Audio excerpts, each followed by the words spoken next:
هو الحبيب الذي ترجى شفاعته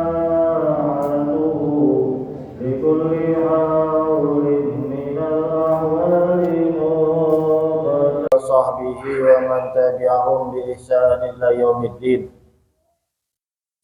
أما بعد فقد قال الله تعالى في القرآن الكريم وهو أصدق القائلين أعوذ بالله من الشيطان الرجيم بسم الله الرحمن الرحيم لنا إلا ما علمتنا إنك أنت العليم الحكيم قال رب اشرح لي صدري ويسر لي أمري واحلل عقدة من لساني يفقهوا قولي أما بعد.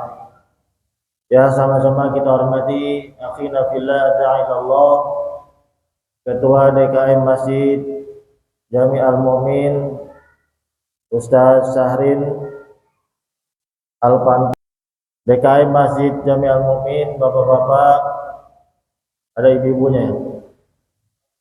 Gak ada, pulang. Jamaah salat maghrib dan jamaah taklim Masjid Al-Mu'min yang dirahmati Allah Subhanahu wa taala. Mari kita awali ta'lim kita dengan pembacaan Ummul Quran dengan kemujizatan surat Fatihah. Keistimewaan suratul Fatihah kita niatkan untuk orang tua kita, guru-guru kita, dan orang-orang yang telah berjasa kepada kita. Juga yang telah mewakafkan tanah untuk pembangunan Masjid Jami Al-Mu'min dan juga yang mendonasikan hartanya untuk siar dakwah dan ibadah di masjid ini yang telah wafat, kita doakan mudah-mudahan Allah Subhanahu wa taala terima imanan Islamnya, terima seluruh amal ibadahnya dan jadikan kuburnya raudhah min riyadil jannah. Dan kita yang masih hidup, yang masih diberikan waktu oleh Allah, mudah-mudahan kita senantiasa diberikan kesehatan, panjang umur dalam ketaatan ya. Kemudian diluaskan rezeki kita, dilancarkan seluruh urusan kita, dan kita tetap istiqomah dan diwafatkan kita dalam husnul khatimah. Amin ya rabbal alamin. Ala hadhihi niyyah wa ala kulli niyatin shalihah. Al-Fatihah. A'udzu billahi minasy syaithanir rajim. Bismillahir rahmanir rahim. Alhamdulillahi rabbil alamin. Ar-rahmanir rahim. Maliki yaumiddin. إياك نعبد وإياك نستعين اهدنا الصراط المستقيم صراط الذين أنعمت عليهم غير المغضوب عليهم ولا الضالين. Hadirin yang dirahmati Allah Subhanahu wa taala, kajian kita insyaallah kita mulai dari surat Al-Baqarah. Al-Fatihah waktu itu sudah ya. Tapi silakan dibuka mushaf Qur'annya, Pak. Ini kita ngaji tafsir. Jadi harus buka Al-Qur'an. Ya, jadi tidak hanya jiping ngaji kuping, tapi kita buka. Silakan Bapak diambil mushaf Al-Qur'annya. Kita akan lihat ya ayat-ayat Al-Qur'an dan kita secara langsung ya ini mengambil barokah dari pembacaan Ummul Qur'an, mengambil barokah dari tilawah Al-Quran kita. Waktu itu kita sudah bahas surat Al-Fatihah. Kemudian juga lanjut di surat-surat pendek. Yang terakhir kemarin kalau masalah surat apa itu? Yang terakhir Al-Adiyat sudah ya. Ya insya Allah mulai malam hari ini, walaupun sebulan sekali, jadi selesainya lama ya. Sebulan sekali ngajinya Al-Quran, nggak apa-apa, ya pelan-pelan aja, sedikit tapi bisa difahami dan bisa kita amalkan. Nah yang nggak buka mushaf Al-Quran insya Allah sudah hafal ya, jadi nggak perlu buka lagi. Baik, insya Allah kedepannya nanti saya akan kopikan gitu, bagikan selembar atau 2 lembar ayat yang akan kita bahas. Ya, insya Allah malam hari ini nggak apa-apa. Paling nggak kita buka Al-Quran. Hadirin rahimakumullah, kita mengambil barokah dari bacaan Al-Quran. Kita ini bisa merapat nggak ya maju deh? Tapi kalau di Al-Madinah tuh merapat, biar agak deketan. Sini boleh, depan sini. Kau maju Pak. Merapat biar kelihatannya enak. Nah. Saya maju. Kita baca dulu Al-Quran bareng-bareng ya, biar kita mendapatkan pahala dari membaca Al-Quran, di mana Rasulullah SAW menjanjikan satu huruf dibalas berapa kebaikan? 10 kebaikan. Ya, kita baca bareng-bareng, tapi insya Allah nggak disuruh baca satu-satu ya, aman. Insya Allah nggak disuruh baca satu-satu bareng-bareng gitu. Karena memang waktunya sangat terbatas ya. Kalau baca satu-satu habis waktu. Kita baca bareng-bareng saja biar kita mengambil pahala dari membaca Al-Quran. Tapi suaranya dibuka ya. Pak, ikuti saya saja ya, saya dulu nanti kemudian diikuti. A'udzu billahi minasy syaithanir rajim. Yuk bareng.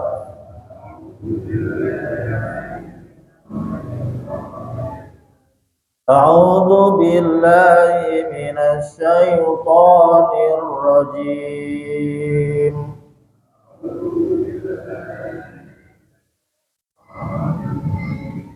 Bismillahirrahmanirrahim.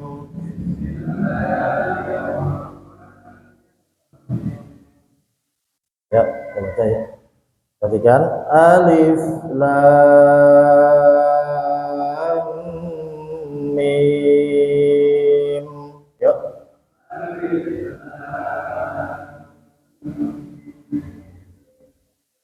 Ya. Mimnya itu ada tasdid ya, jadi ada gitu ya. Alif la itu ada panjang ya, jadi 6 sampai 6 harokat. Alif lam mim. Yuk. Alif lam. Zalikal kitabu la raiba fihi.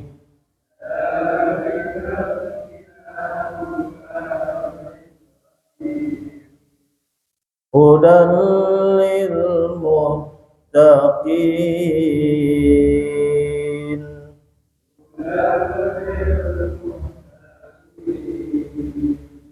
Alladzina yu'minuna bil ghaibi wa yuqimunas shalah.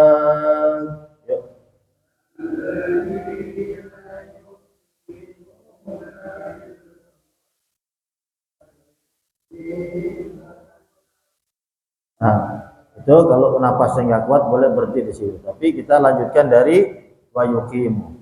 Wa yuqimunas sholata wa mimma razaqnahum yunfiqun.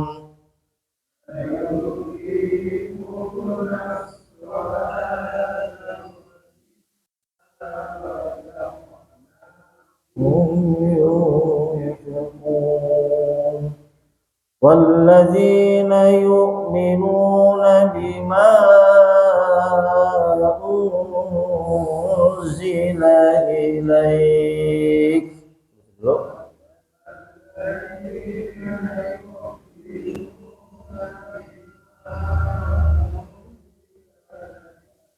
Jadi kalau berhenti unzila ilaik, panjang ya. Ulangnya dari bima. Bima unzila ilaika wa ma unzila min qablik. Ya.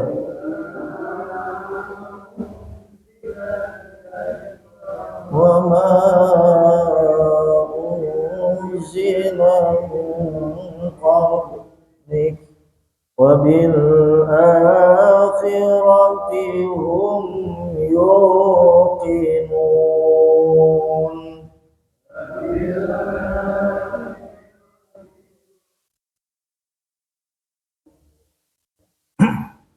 Ulaika ala hudan min rabbihim.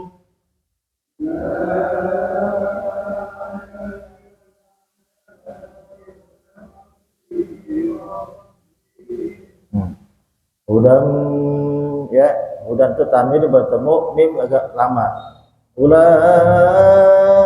Lanya panjang ya, ada bener itu. Ulaika ala hudan mir rabbihim. Ala hudan mir rabbihim. Wa ulaika humul muflihun.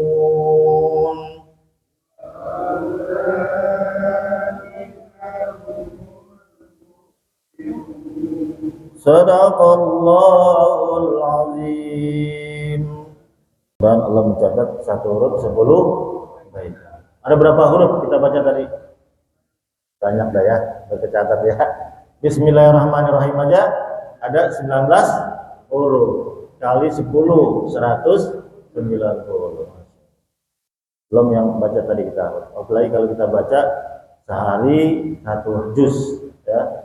Itu tercatat tuh pahala kita membaca Al-Qur'an. Hadirin rahimakumullah, baik.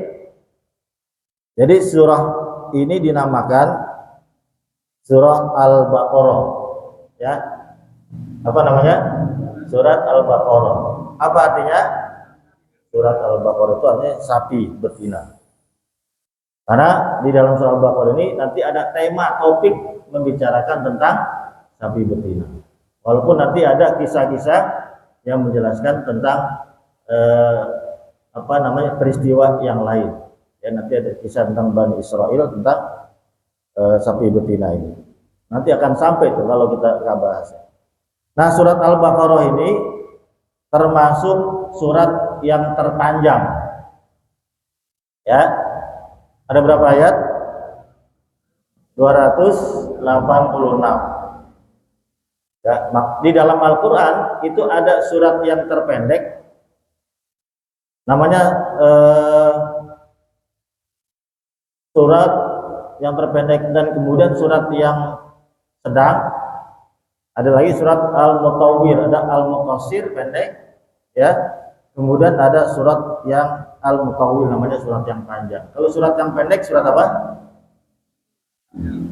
Yang 3 ayat Al-Kautsar. Terus apa lagi? Al-Asr. Al-Asr ya, wal asri. Ada berapa ayat? Coba cek. Wal asri itu berapa ayat? Ayo, buka aja, buka. Terserah. Kita cek. Nah, berapa? 3 ayat. Ada lagi nggak surat yang 3 ayat? An-Nasr berapa ayat? Ya. Nah, berarti surat yang 3 ayat itu ada berapa surat? Ada 3 ya. Yang pertama surat Al-Kautsar, ya kan? Inna a'tainakal kautsar. Yang kedua Al-Asr wal asri. Betul ya? 3 ayat. Terus yang satu lagi An-Nasr. Idza jaa nasrullahi wal fath. Itu disebut dengan surat yang terpendek. Ada lagi surat yang pertengahan. Nah, ada lagi surat yang paling panjang. Ya, itulah surat Al-Baqarah. Ayatnya 286. Nah, hadirin rahimakumullah, kita lihat di dalam ini, namanya saya baca dari kitab tafsir, namanya Tafsirul Karimir Rahman ya, di tafsir Kalamil Mannan, itu dikarang oleh Muhammad Abdurrahman, imam disebut dengan As-Sa'di ya. Ini apa, tafsir bil Ma'sur. Jadi nanti saya menguraikan dari sini tambahan dari tafsir-tafsir Ibnu Katsir atau tafsir-tafsir yang lain ya, tapi rujukannya kita pakai ini. Kenapa tafsir yang saya sampaikan harus berdasarkan kitab? Karena saya ilmunya sangat cetek kan begitu ya. Kalau ilmu cetek nggak boleh langsung kita mentakwilkan Al-Quran atau menafsirkan Al-Quran, kecuali kita harus merujuk apa yang ditafsirkan oleh para ulama-ulama salaf, sehingga kita punya rujukan, ya, sehingga kita punya rujukan, gitu. Nah, hadirin rahimakumullah, kita masuk pada alif lam mim, ya kan? Nah, alif lam mim ini pembuka surat. Maka surat Al-Baqarah ini juga disebut sebagai surat alif lam mim, di samping nama surat Al-Baqarah. Nah, wa ammal huruf al-muqatta'ah fi awailis surah, ya. Dan ada beberapa surat di dalam Al-Qur'an itu diawali dengan disebut dengan huruful muqatta'ah, huruf yang terpotong. Huruf yang terpotong-potong. Alif lam mim yasin, apa lagi? Toha. Terus alif lam mim ro kaf ha ya ain shad. Itu ya surat yang diawali dengan disebut dengan huruful muqatta'ah. Dalam tafsir namanya begitu. Jadi huruf yang terpotong. Ya. Bagaimana kita menghadapi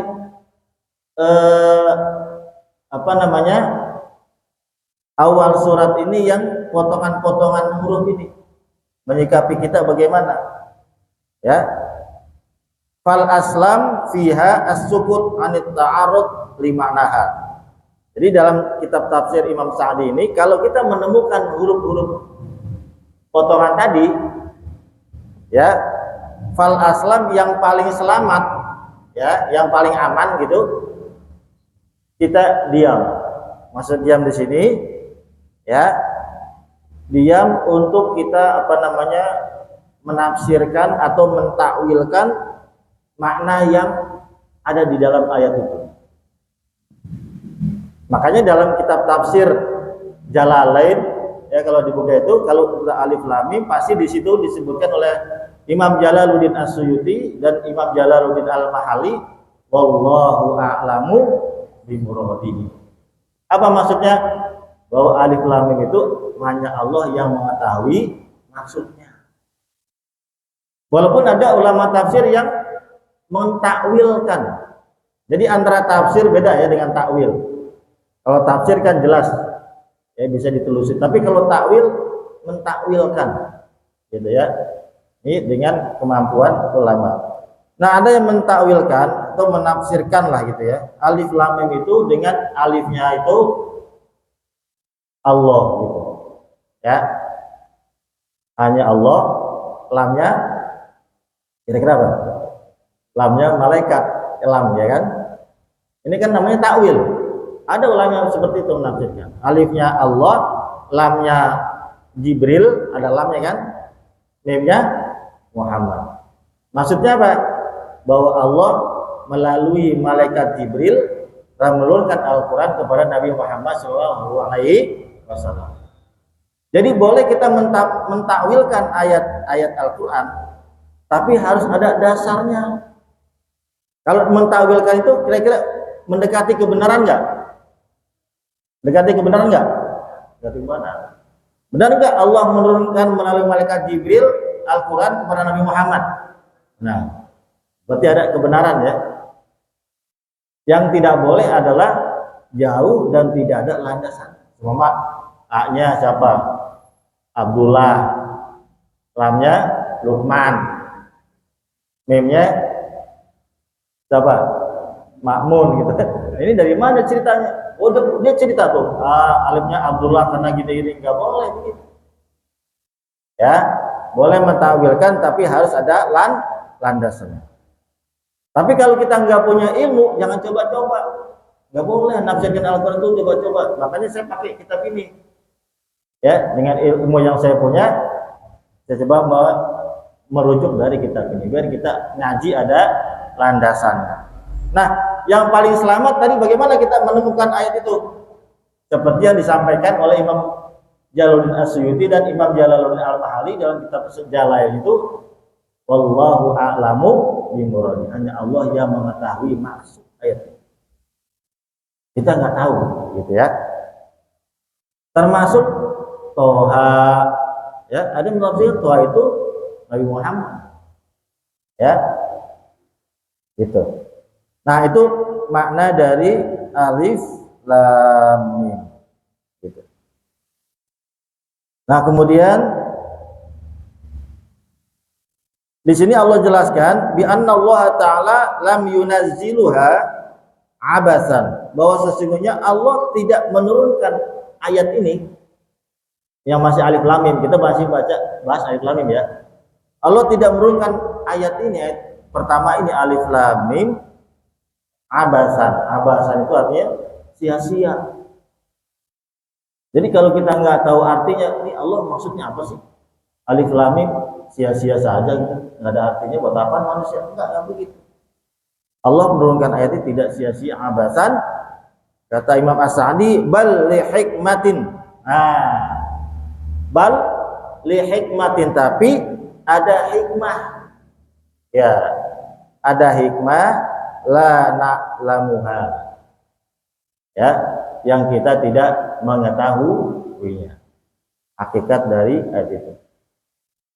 Tapi di dalam penjelasan tafsir yang lain, bahwa ketika ayat ini turun diawali dengan surat-surat, dengan ayat-ayat muqatta'ah, potongan itu memancing, untuk memancing pembaca. Kalau kita mungkin nggak terpancing, ya biasa aja. Tapi ketika Al-Quran itu diturunkan dulu, ya, di bangsa Arab yang pada saat itu puisi dan sastra Arab begitu maju dan berkembang, itu ketika mendengarkan ayat ini, itu beda aura. Wah, ini apa nih di sini?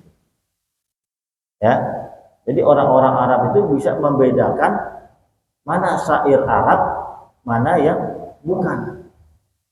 Oke, kalau kita baca sejarahnya itu, jadi setiap tahun, karena yang berkembang waktu itu sastra Arab di Arab sebelum Islam datang itu berkembang sastranya. Jadi setiap tahun itu ada lomba siapa yang terbaik, ya, karangan sastra atau gubahan sastranya terbaik, maka itu nanti ditempel di dinding Ka'bah. Gitu. Ya. Ditempelkan di dinding Ka'bah bahwa dialah pemenang atau yang mengubah syair dan sastra yang terbaik. Ya, makanya Al-Quran itu turun, ya, sebagai mukjizat kepada Nabi Muhammad SAW untuk, kan mukjizat itu apa? Untuk melemahkan. Ijaz itu untuk melemahkan. Ya, mukjizat itu diberikan kepada para rasul itu dalam rangka untuk melemahkan. Ya, karena sastra berkembang luar biasa, gitu kan, karangan gubahan-gubahan itu Al-Quran turunkan dalam bahasa Arab ke orang Arab dengan bahasa yang berbeda dengan sastra. Makanya Abu Lahab, Abu Jahal, dan abu-abu yang lain, ya, yang ahli sihir itu, dia ketika mendengarkan Al-Quran itu beda. Wah, ini kayaknya bukan sastra Arab biasa ini. Gitu. Apalagi diawali dengan alif lam mim, itu orang terpancing. Wah, ini apa nih? Nggak tahu maknanya kita. Gitu. Makanya kalau dulu ada kisah Abu Jahal dan Abu Lahab, ini kan orang ngerti juga tuh sastra Arab tuh, Abu Jahal dan Abu Lahab. Itu ketika mendengar ayat Al-Quran dari Nabi, ya, atau dari sahabat-sahabat Nabi yang lain, itu dia melihat aura perbedaan dari syair-syair yang dibuat. Makanya nanti dalam Al-Quran ada namanya surat Asy-Syu'ara. Ya, Asy-Syu'ara itu adalah para ahli syair-syair. Ya. Nah, sampai suatu ketika Abu Jahal dan Abu Lahab ini karena melihat perbedaan nuansa Al-Quran itu berbeda. Jadi dia Abu Jahal dan Abu Lahab itu diam-diam, ya Pak ya, diam-diam dia rindu dengan susunan dari Al-Quran. Jadi Abu Jahal katakanlah dari pintu utara diam gitu, mondok pelan. Abu Jahal, Abu Lahab dari pintu selatan. Ngapain? Itu malam secara diam-diam dia ingin mendengarkan ayat Al-Quran dari Nabi. Itu kenapa jalannya malam-malam? Kenapa gitu? Ini supaya nggak ada yang tahu. Kalau siang-siang dia ke rumah Nabi Muhammad mendengarkan ayat Al-Quran, wah gengsi. Abu Jahal, ya kan? Gengsi kan nggak mau menerima Islam, nggak mau menerima Al-Quran. Tapi secara diam-diam dia rindu akan susunan usul dari Al-Quran. Dia datang ke dulu. Abu Jahal, Abu Lahab juga begitu dari tempat yang berbeda. Pelan, ngindik dalam kisah itu ketemu dia tuh amprokan. Kalau istilah Ustaz Syahrid, amprokan. Pelan-pelan mendik pantat ketemu pantat, gitu kan? Kaget dong. Ya Allah, gitu kan? Kaget. Orang mendik lama sebagai ada yang tahu, tiba-tiba pantat ketemu pantat. Wah, mukanya merah di gambar. Dua-duanya mukanya merah. Kenapa? Dia masing-masing kayak di sini. Ditanya sama Abu Lahab, ditanya sama Abu Jahal, kamu ngapain di sini? Sama Abu Jahal, tanya lagi, nah ente ngapain kemari? Nah gitu ya. Ente ngapain kemari? Dia bahwa apa yang dibawa oleh Nabi Muhammad SAW itu berbeda dengan syair dan sastra yang ada yang berkembang pada saat itu. Saya rindu mendengarkan ayat ini. Oh kalau gitu kita sama. Ya udah sekarang kita sepakat jangan bilang-bilang ya. Jangan bilang-bilang bahwa kita sudah amprokan di sini. Kenapa Abu Jahal Abu Lahab tidak menerima Islam? Karena secara nuraninya dia mengakui bahwa ini bukan buatan Muhammad.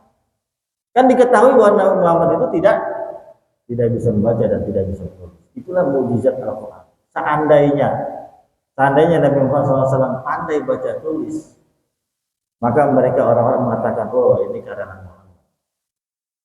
Ya, maka dalam Al-Quran, walladzi ba'atsa fil ummiyina rasulan, ya kan?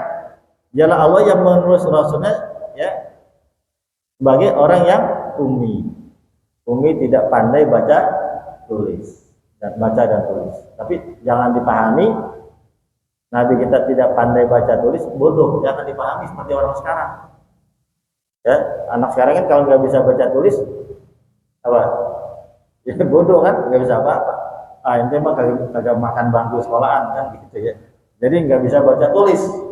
Tapi Nabi Muhammad SAW justru keumian itulah letak mukjizat Al-Quran. Tidak pandai baca tulis saja dikatakan Al-Quran buatan Muhammad. Apalagi kalau pandai baca tulis. Disitulah letak hikmah. Kenapa Nabi Muhammad sebagai ummiyina, ya, rasulan, sebagai seorang rasul. Nah, hadirin rahimakumullah, ini makna awal surat yang diawali dengan huruful muqatta'ah, huruf yang terpotong-potong. Di samping tadi, ya, bahwa Allah tidak mungkin menurunkan ayat ini kecuali di dalamnya mengandung hikmah. Gitu. Nah, itu alif lam mim tuh. Ya. Baru alif lam mim. Belum lagi kita membaca surat-surat yang lain seperti alif lam mim ra, ya. Kemudian Yasin, apa lagi? Alif lam mim shad. Nah, itu nanti para ahli menakwilkan lagi tuh, ya. Aqaf, ya kan? Gitu. Nah, yang paling selamat kita ya sudah, ya, mengatakan bahwa hanya Allah yang mengetahui maksudnya. Kalau di amal. Tapi kalau mempunyai ilmu boleh silakan. Ya. Kalau enggak punya jangan sok-sokan gitu, ya. Maka kata Nabi SAW, man fasarul Quran bi ra'yihi, ya. Ini warning dari Nabi, barang siapa yang menafsirkan Al-Quran bi ra'yihi dengan ra'yunya, dengan apa, akalnya gitu, tanpa ada dasar, enggak punya basic bahasa Arab, nggak punya basic ulumul tafsir, ya kan, nggak punya basic ulumul hadis, ulumul fikih, ya, apalagi nanti ilmu ma'ani itu pesantren, ilmu badi', ilmu bayan, jangan coba-coba. Tapi dia menafsirkan terjemahan, ditafsirkan dengan akalnya dia. Kata Nabi apa? Fal yatabawwa maq'adahu minan nar. Maka silakan ambil tempat duduknya di neraka. Itu ancamannya. Ini nggak boleh sembarangan, ya. Boleh nggak Ustadz baca terjemah? Boleh. Tapi jangan kita menakwilkan sendiri. Harus ada gurunya. Dan gurunya itu mengajarkan harus ada landasannya. Gitu. Kalau nggak punya basic tadi, ulumuddin, dia tidak boleh menafsirkan. Ya, nanti ada tuh perkembangan, ada yang mengatakan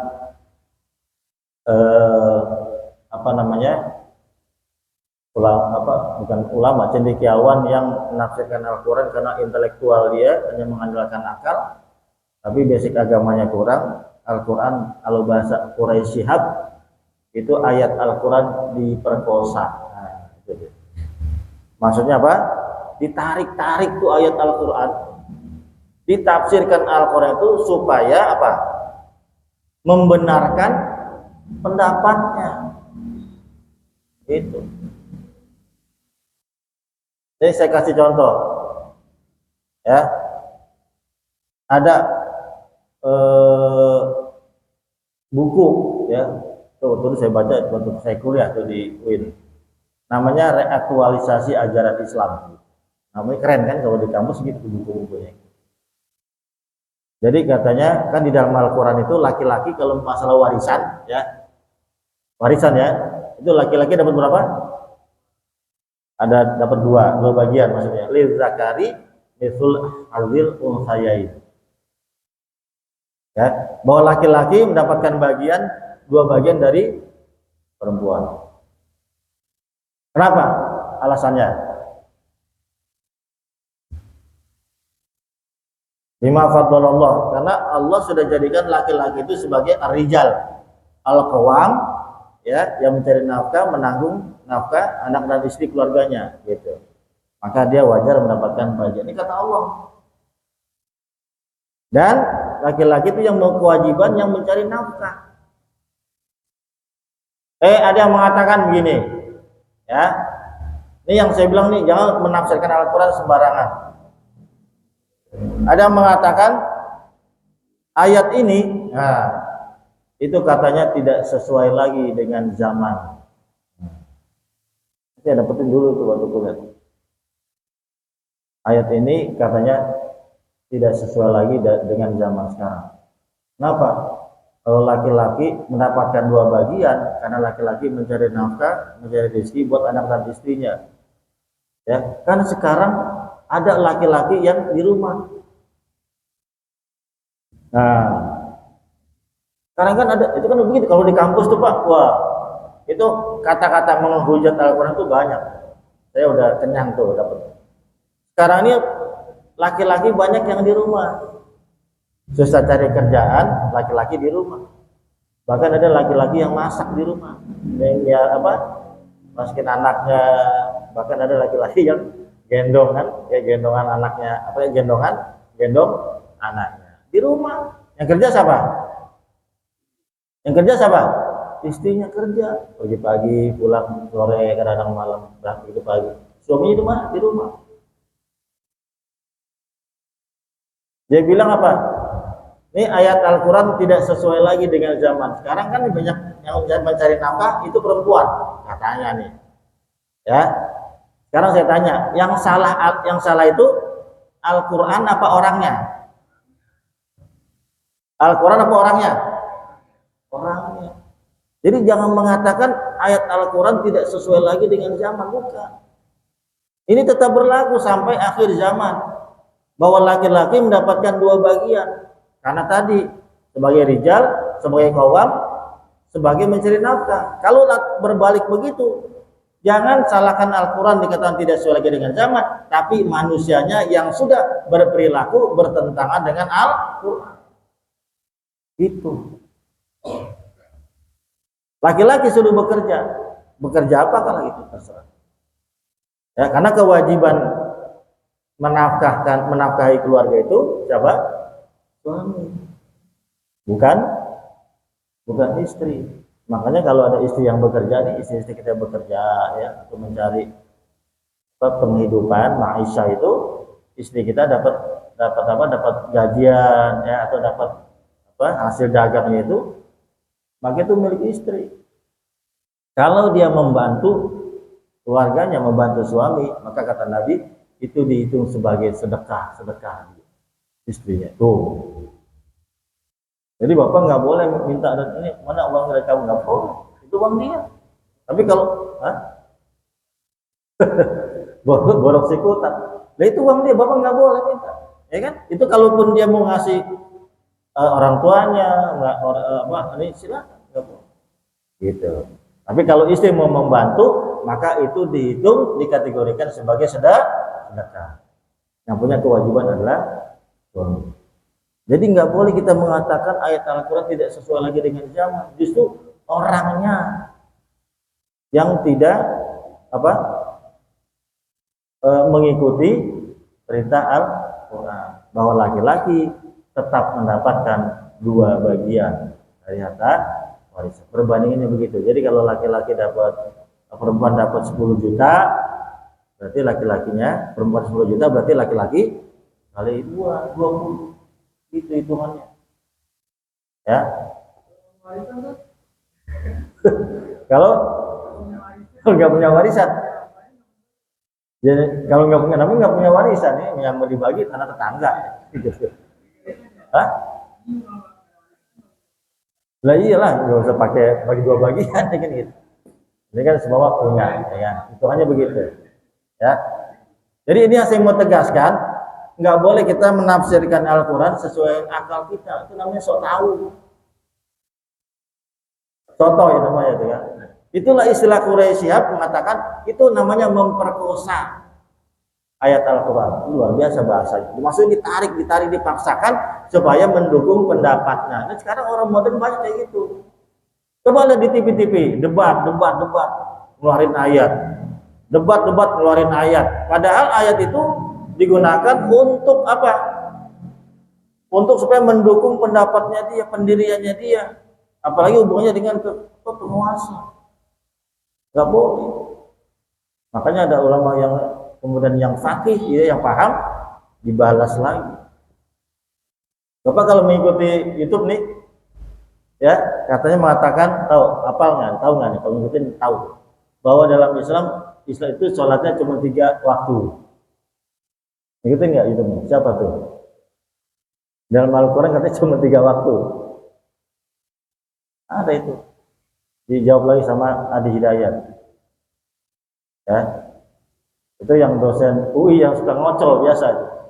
Yang dia tidak paham Al-Quran, sok-sokan sok tahu. Ya. Dia mengatakan bahwa dalam Al-Quran perintah sholat cuma 3 waktu. Ya. Terus kemudian dia bukan ulama nih. Dosen UI lah gitu ya saya sebut. Ya.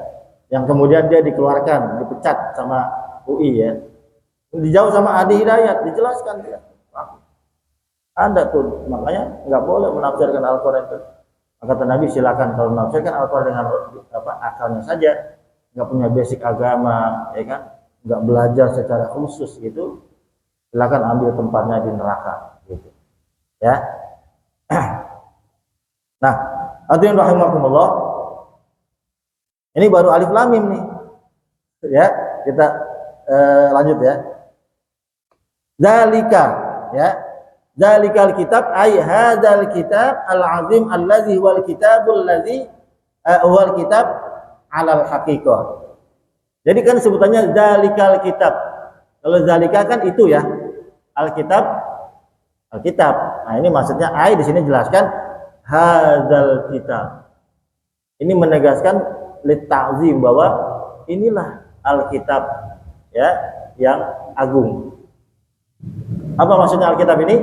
Al-Quran. Jadi yang maksudnya zalikal kitab itu hadzal kitab al-azim, yaitu kitab yang agung, yang mulia, yaitu Al-Quran. Ya.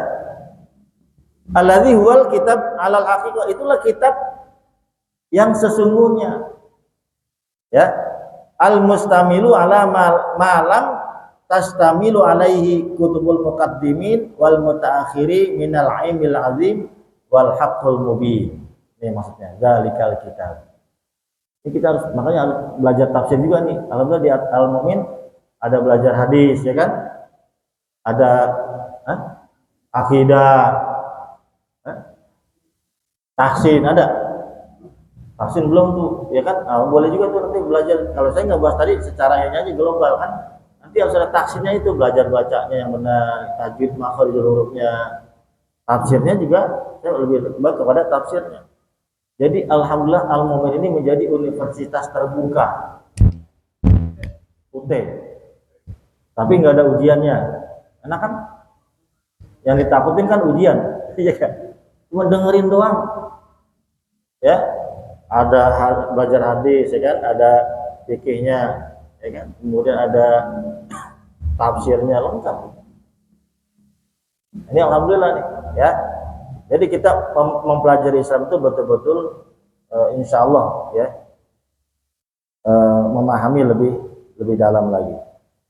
Jadi yang dimaksud zalikal kitab itu itulah kitab yang agung, yaitu Al-Qur'anul Karim, yang meliputi kutubul mutaqaddimin, yang meliputi kitab-kitab sebelumnya.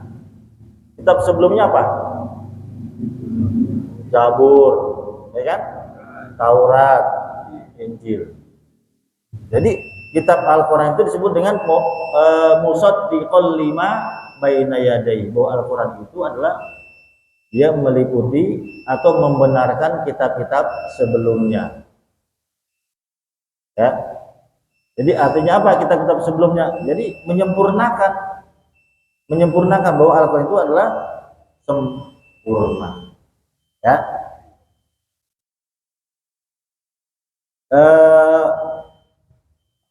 Wal mutaakhirin, dan termasuk kitab-kitab yang menjelaskan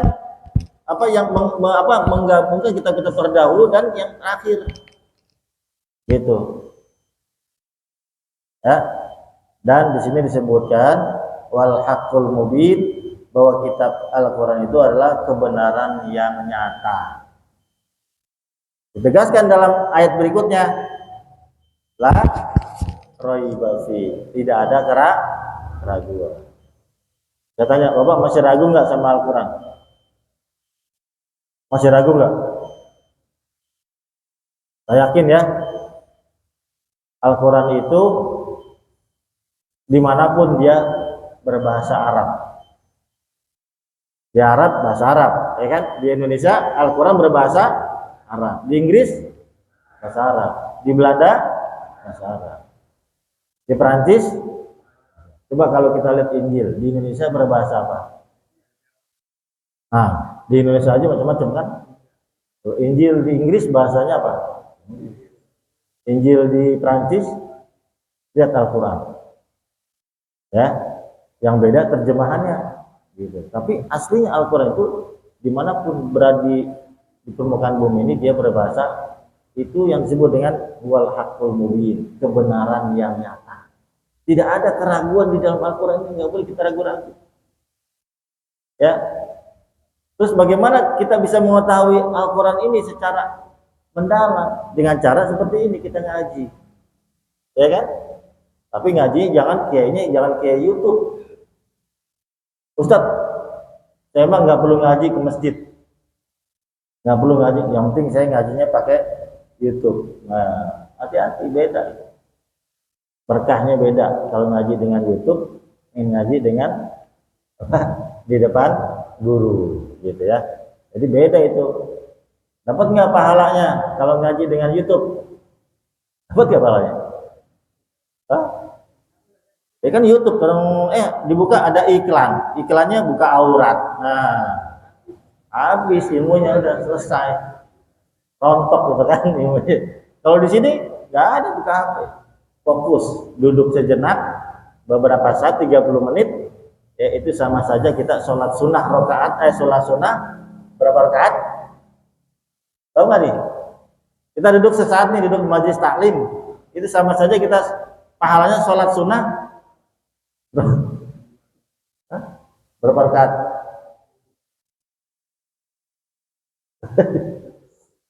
100 rakaat.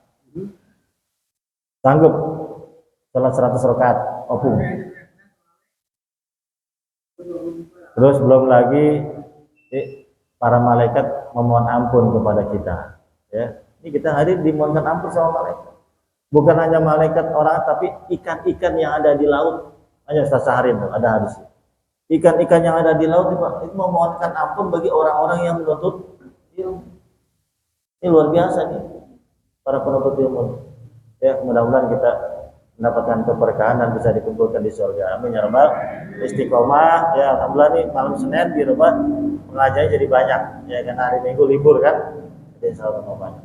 Itu saja pelan-pelan sedikit ya, mudah-mudahan bisa kita pahami dan makin yakin bahwa Al-Qur'an ini adalah kita tidak ada keraguan di dalamnya sebagai pedoman hidup kita ya sampai akhir hayat kita. Amin ya rabbal alamin. Itu saja, kurang lebihnya mohon maaf. Kita tutup dengan baca hamdalah dan kafaratul majlis.